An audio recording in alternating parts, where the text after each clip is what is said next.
Are you on an e-bike? Hey? An e-bike? No. Alright, let's go.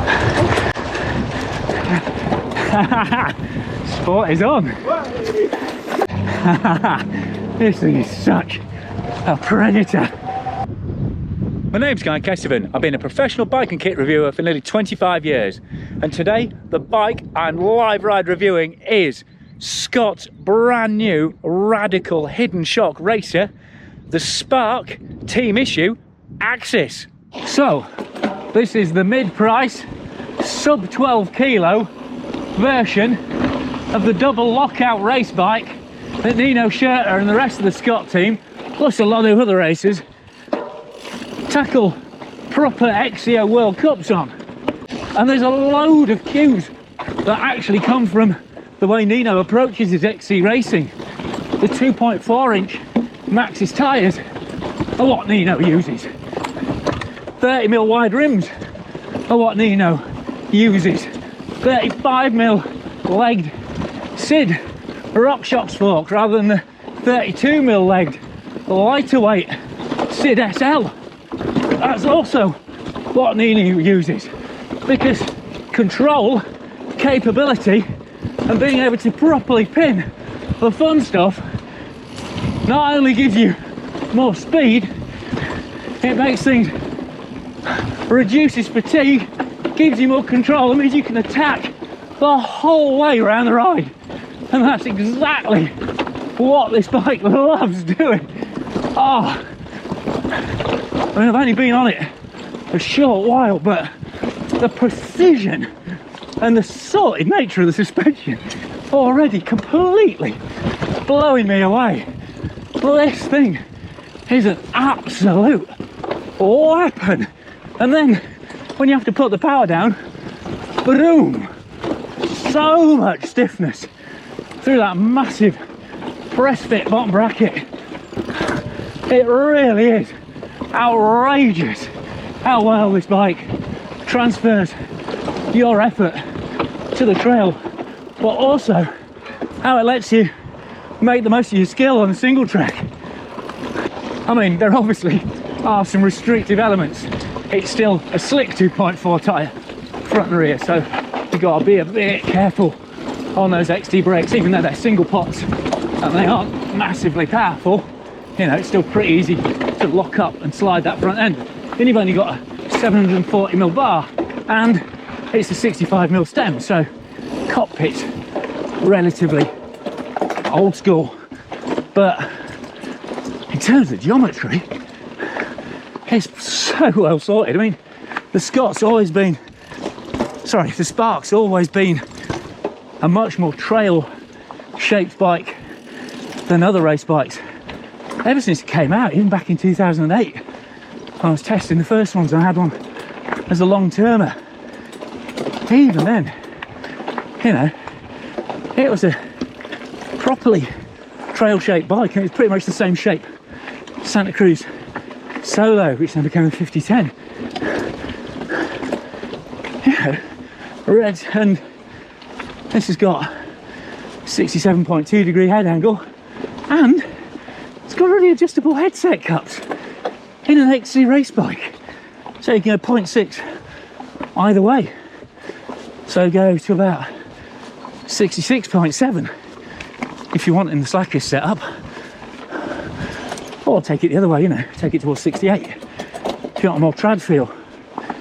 470mm reach, so there's plenty of space in the top tube, and 330mm bottom bracket height, so feels pretty grounded really for a 120mm bike.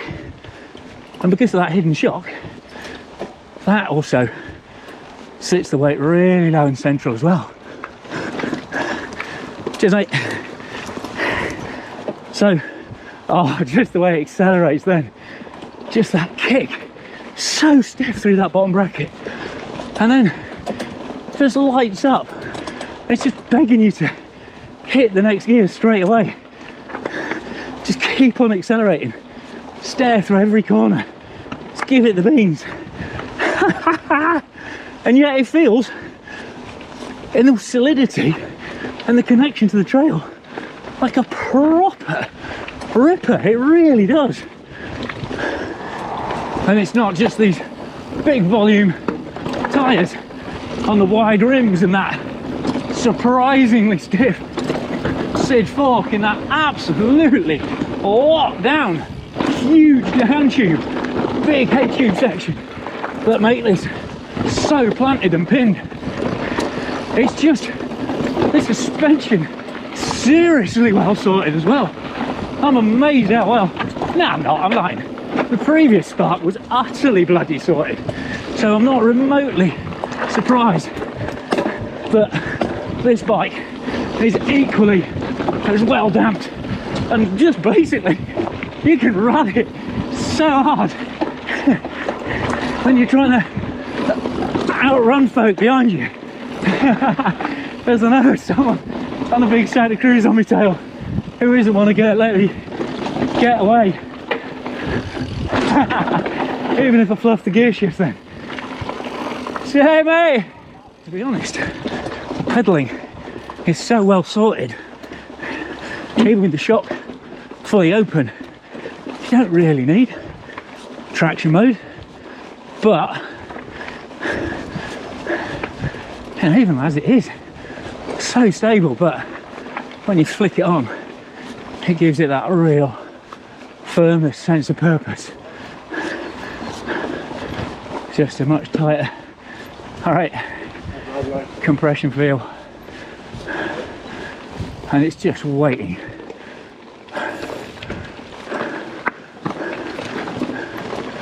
To lay the power on. Every chance, yeah. I'll get a gas if that's all right. Are you on an e-bike? Hey? An e-bike? No. Alright, let's go. Sport is on.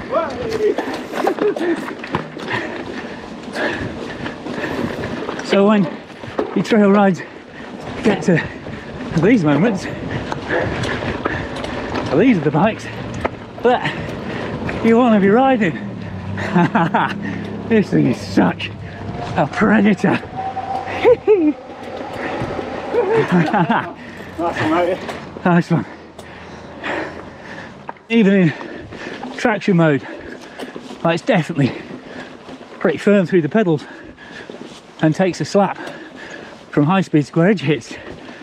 There's still enough movement to roll over this little rooty stuff, especially with those big volume AXS tyres.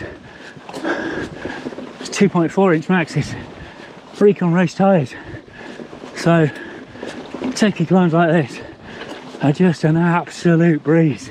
And even though the shock is totally hidden away, it's actually really easy to get to. Just pop off the hatch underneath, and pressure, valve, rebound lever are all, you know, instant access. Anything you can't really do, because it's a remote system, is change the compression damping beyond the two presets through the remote. But it's taken me no time at all to dial it in. You've got a fully smooth climb, then you just push the twin lock all the way on. It's a proper hard lockout front and rear, and it's really funny.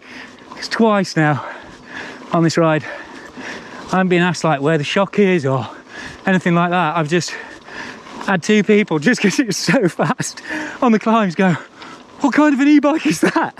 I then have to start making a whirring noise when I come up behind people rather than just chatting away. Ah, this thing is an ego ruiner unless you're on it, in which case it's a glory maker. The only obvious hindrance to absolutely rallying this Spark, because you know, things like the bars, you can always hang your fingers off the end. It's a soft ended grip, so you get pretty much the 760 if you overhang. And the geometry is so sorted, and the suspension, and it just rolls and pumps so easily. So the only thing that's really holding it back is the lack of a dropper post. So I certainly wouldn't be punching it off these drops and generally tuning about getting the lean on if I was full high posting. So what I've done is I've just stuck cheap and cheerful rodeo manual posting, but it is a definite. I mean, I know Nino doesn't always use a dropper, it saves some cost, but nah. With the 4 top bikes in the RC range getting droppers, it just seems silly that the more affordable bikes are probably going to be ridden by lower skilled, less race focused riders don't. And even with a dropper post in it, it's not like it's heavy, you know. And there's so much about this bike that wants to be ragged. It just seems a shame to hold it back. So definitely budget in for at least 125mm dropper, suck up a bit of weight and fully liberate this bike. Because like I say, it's the same frame as the trail version, just with slightly shorter fork. But these shorter 120mm forks, whether you're getting 34 step cast or this RockShox Sid, are so capable now. There's no way they're holding you back. Mailed the engineers at Scott some questions about the low speed compression damping on the fork and the shock, because it did feel a bit tight at first, which is, you know, acceptable for a race bike, but now it's smoothed out a bit. Now that Maxima plush fluid sloshed around those SKF seals on the fork, and that rear nude Sid shock has got worked over a bit. It is just pretty much perfect. I'm going to say it, at least in terms of suspension response, handling, even with this skinny bar on, it is just such a gift for properly rapid riding, whether that's recreational or with a number on. Oh, this Spark is such a weapon, and it's a bike to take the, you know, silly, tight, twitchy lines on, because you've got that maneuverability. It's not slacked out and slow and dull. It's super sharp and incisive, and there's so much stiffness. And that 740mm bar also has its advantages when situations like that arise, whether that's tight tree single track or you're punching past people on the start line because, you know, you slip your pedals like Dino did. You've now got a whole field to get past. But even when you make a dumb line like that, it's much less of a drama, because, you know, a couple of pedal strokes later you're back to warp speed. You're back in the fun zone, totally blasting it. No lag, no excess mass getting in the way of you and the speed you want to be going.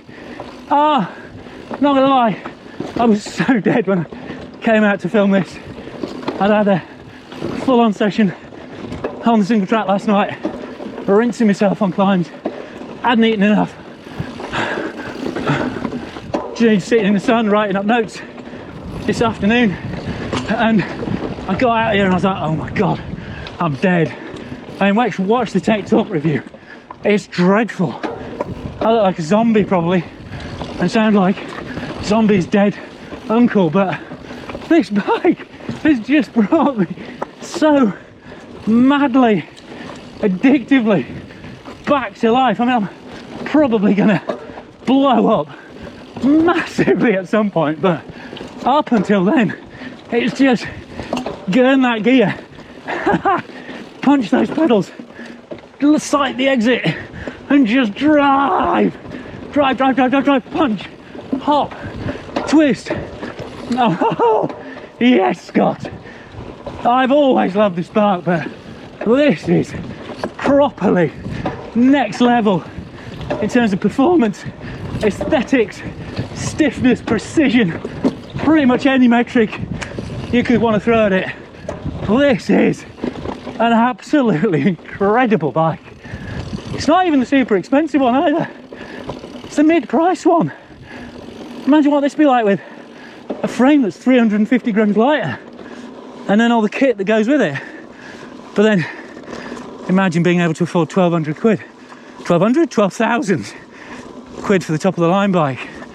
And considering you're getting wireless shifting, SIDS, super sorted carbon frame, really well balanced suspension, the tyres, the wheel width, and some really nice practical detail. I might say you must go and have a look at the tech talk through for the extra practical detailing, because there's a load of really neat features on here, from the internal cable routing to the way the shocks packaged, just things like the sag meter on the outside, and you know, bigger bearings, shorter linkages, massive mandible-like chainstays. Doesn't just make this bike super stiff, super power hungry, such a predator under power. It also makes it bloody tough, considering what a flyweight it is. Of carbon frame, there's the HMX SL at a spectacularly light 1807 grams with shock. The HMX at 1990. The HMF, which is the frame that this bike's got, which is 2150. Then you've got an HMX front end with alloy rear end, 2590, and then there's an all alloy frame at 2990. Even that, you know, seriously light for a 120mm bike. And the complete bike weight of this at 1183 is properly a gift on climbs. And that forward seat position, 76-degree seat angle, really helps with that aggression as well through the pedals. And because there's just such a great response from every rev, it just encourages you to keep the hammer down even when your legs are screaming, because you know that other people's legs are going to be howling a whole lot louder. He just loves to slam the watts through that massive BB area, through those huge mandible chainstays and into the trail. And this internal shock design obviously owes a lot to Bold Bikes, another Swiss company who Scott actually bought a controlling interest in 2019. So the way the shock's tucked away and the driver linkage and everything, a lot of similarities there. But it's the Scott kinematic and the actual shock orientation slightly different in there as well. So it's using all Scott's experience in this race category, plus that Bold design for all that radical kind of dirt fighting, lower, more centralized center of gravity handling. And it's obviously cosmetic advantages of an internal shock, and just the package of them together, just absolutely, I mean, it rides as gorgeous as it looks.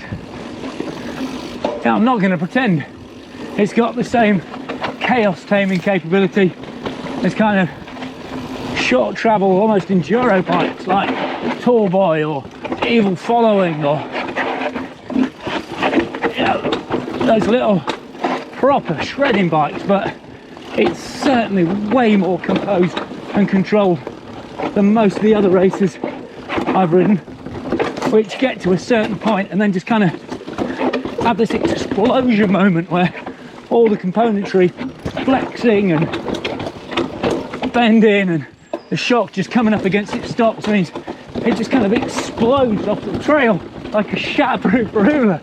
And this is far more controlled and capable down sketchy stuff than those bikes. A lot of riders, especially more trail guys and girls, because there is a full Contessa range on this Spark as well, are going to be drawn towards the 900 series bikes, which are more trail equipped, but putting a 130mm fork in this is going to just add significant amount of weight. And these 120mm forks now are so good. So apart from the dropper, I really would urge you to think long and hard about getting the RC and getting the full lightweight advantage, because it's so precise. There's so much precise feedback and pin sharp handling that it can fully rinse these semi-slick tyres, rail them right to pretty much non-existent edge knobs. Pretty confidently slide them, drift them, muck about with them way more than you normally can, just because the bike is so balanced. So why not get that extra speed, that rocket ship acceleration, and duck down on that head down stem. Embrace your inner Nino. Go full shirter. This has been a super quick first ride on the bike, just a few hours to dial it in, but I know these trails really well, so I'm pretty confident when I say this new Scott Spark is an outstanding bike. The aesthetics, the shock packaging, the practical detailing, the weight is still phenomenal. Considering how stiff and planted this bike feels. I mean, obviously there is a trail version of this bike, the 900 series, which comes as a dropper poster standard, wider bars, normal stem. But I think even this RC version, it's gagging for a dropper post, and it's gagging for a 34 tooth ring as well, because I'm running out of ratios before this thing is running out of speed. It's that quick. But massive thanks to Scott for lending me the bike for a very quick but exclusive for the UK video review currently. Massive thanks to Zero Cycling UK for sponsoring the channel. I'm wearing a Radix helmet, a Roust Wave jersey, Havoc shorts and Sector shoes. Thanks to Peaty's Products and Crud as well for supporting the channel. Thanks to my Patreon supporters for their monthly pledges that help me put aside the time to make these edits and just grow the channel. And so massive thanks to those guys, and they get extended, exclusive, ad-free edits as a thank you, and they also kind of get a higher level of interaction if you want to pick my brains about buying bikes or anything else like that. But get busy in the comments below anyway. I may have missed some technical details out on this. Hopefully I haven't on the tech talk through, so make sure you watch that as well, where you get up close and personal with the static details of the bike rather than just the riding footage. But subscribe, click for notifications, and tell your mates about the channel, please. Just spread the word. It's growing and growing and growing, but it'd be great if it would grow faster and I could throw more time at getting more of these edits made. But for now, I've been GuyK Estevan on GuyK TV, live ride reviewing the Scott Spark Team Issue AXS.